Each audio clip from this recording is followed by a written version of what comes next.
پردے میں یا نقاب میں لے جانا پسند کرتے ہیں۔ صرف 2% لوگ ایسے ہیں کہ جو اپنی عورتوں کو بے پردہ یا سر جن کے ننگے ہوں ان کو لے جانا جو ہے وہ پسند کریں، اور تقریباً باقی ممالک میں بھی اسی طرح کی ریشو تھی، لیکن سب سے زیادہ پاکستان میں۔ اور ایک پاکستانی ہونے کے لحاظ سے ہم الحمدللہ یہ ایک بہت بڑی خوشخبری بھی ہے ہم سب کے لیے بھی، اور ہماری تو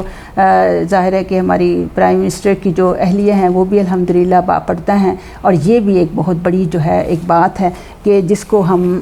ایک خوش آئند ایک فیصلہ جو ہے وہ کہا جا سکتا ہے۔ پھر اس میں دوسری چیز جو ہم نے یہ دیکھنی ہے کہ عام طور پر حجاب جو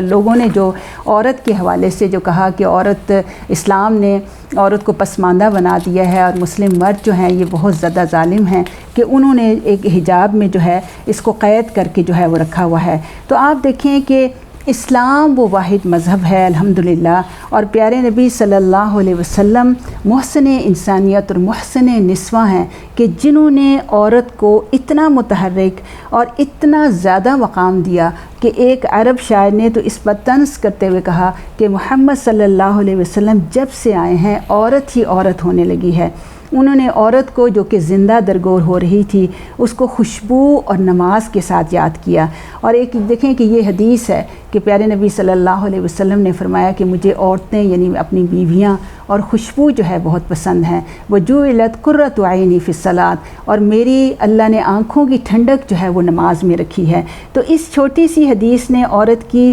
وجود کو کس قدر خوبصورتی اور کتنی اہمیت جو ہے وہ عطا کی۔ آپ دیکھیں کہ پیارے نبی صلی اللہ علیہ وسلم جس دور میں تشریف لائے وہ ایسا جاہلیت کا دور تھا کہ جس میں عورت کو پاؤں کی جوتی سمجھا جاتا تھا، اس کو زندہ درگور کیا جاتا تھا۔ حضرت عمر بن عاص جو بھی مسلمان نہیں ہوئے تھے، جب ہجرت حبشہ کی طرف جانے والے مسلمانوں کو لینے کے لیے حبشہ میں پہنچے تو وہاں پر حضرت جعفر کی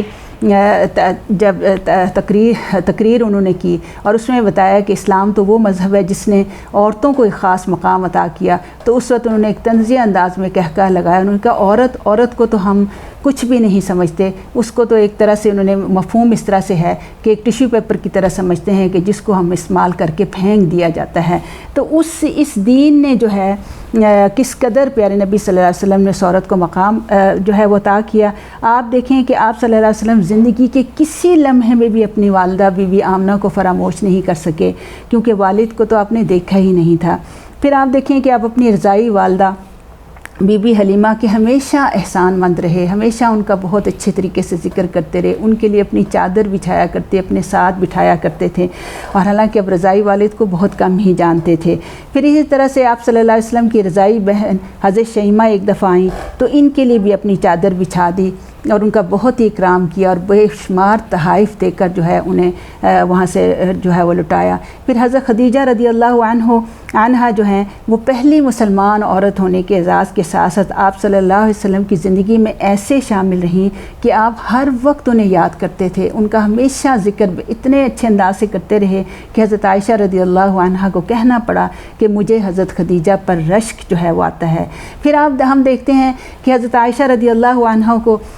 کو نبی صلی اللہ علیہ وسلم نے اتنے لاڈ پیار سے رکھا کہ حیرت ہوتی تھی، اور ان کی زندگی وفا اور محبت کی لازوال داستان جو ہے وہ دکھائی دیتی ہے۔ پھر حضرت فاطمہ سے کیا تعلق تھا، اس کی تو تاریخ بھری پڑی ہے، اور آپ کی نسل بھی آپ کی اپنی اسی بیٹی سے ہی چلی، لیکن آپ دیکھیں کہ اسی عورت کو جس کو اللہ نے اتنا مقام دیا، اس عورت کو اللہ تعالیٰ نے جو ہے اسی کے لیے جو ہے یہ نظام جو ہے بنایا گیا کہ وہ ایک قیمتی تحفے کے طور پر، اور نبی صلی اللہ علیہ وسلم نے تو قواریر کا نام دیا، عورت کو ایک آبگینے کا، ایک نازک چیز کا، ایک گھر کی ملکہ اس کو بنایا۔ اور پھر دیکھیں کہ جتنی کوئی قیمتی چیز ہوتی ہے اس کو اتنا ہی مستور رکھا جاتا ہے۔ قیمتی زیورات، ہیرے جواہرات کو کوئی بھی سر عام جو ہے نہیں پھینکتا، بلکہ ان کو لاکرز کے اندر رکھا جاتا ہے۔ آپ قرآن میں دیکھیں کہ حوروں کا ذکر آتا ہے تو اللہ رب العالمین ذکر کرتے ہیں کہ حور مقصورات فی الخیام، کہ ایسی حوریں ہوں گی جو کہ خیموں کے اندر بند ہوں گی۔ پھر اس میں اگر ان کی حیا کا ذکر آتا ہے تو قاصرات الطرف کا جو ہے اعتراف، کہ وہ حوریں کیسی ہوں گی کہ ان کی نگاہیں نیچی ہوں گی، شرمیلی نگاہوں والی جو ہے وہ حوریں ہوں گی۔ تو ان ساری چیزوں سے جو ہے یہ ہمیں سمجھ آتا ہے کہ حجاب ایک مکمل نظام اخلاق اور نظام عفت و عصمت بھی ہے جو مردوں کو بھی اتنا ہی محفوظ رکھتا ہے جتنا عورت کو، اور اس کا خطاب صرف عورت ہی نہیں بلکہ مرد بھی ہیں۔ تو اس وجہ سے ہم یوم حجاب کے حوالے سے اس چیز کے بارے میں کوشش کریں گے کہ تہذیب اسلامی کے احیاء کے اس سلسلے میں ہم سب جو ہیں مل کر کوشش کریں تاکہ اللہ رب العالمین کے اس حکم کو جو ہے زندہ کیا جا سکے، نبی صلی اللہ علیہ وسلم کی سنت کو جو ہے وہ زندہ کیا جا سکے۔ اللہ تعالی ہم سب کو ایسا کرنے کی توفیق عطا فرمائے۔ وما علینا الا البلاغ المبین۔